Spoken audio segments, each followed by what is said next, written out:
Down, down, Zaynatum!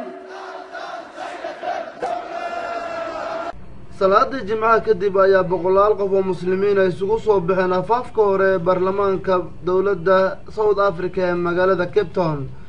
mudaaharaadkan ayaa waxaa looga soo horjeeday gabadfalyada ka dhanka ah dadka Falastiiniyiinta ee kuwaas oo ay geysanayaan ciidamada dowladda Israa'iil.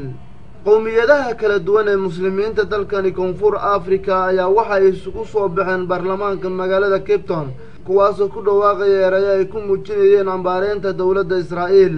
waxayna doonayaan in dowladda South Africa ay taageerto go'aan u istaagga dowlad madax bannaan ay Falastiin hesho.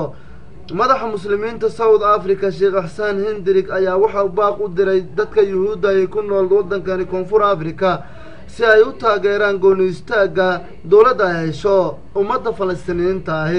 jaaliyadda Soomaalida qaar ka mid ah oo ka qayb galay mudaaharaadka ayaa waxay TV-ga qaranka u sheegeen in Soomaalidu ka mid tahay dadka banaanbaxay isla markaana aad uga xun yihiin tacadiyada ay geysanayaan ciidamada militariga Israa'iil taas oo aan dhamaadka lahayn.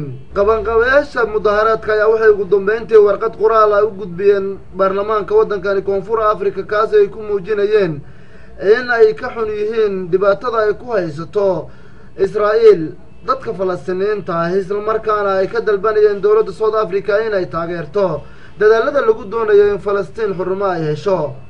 Abdullahi Ibrahim Dasar, Telefishinka Qaranka Soomaaliya, Cape Town, South Africa.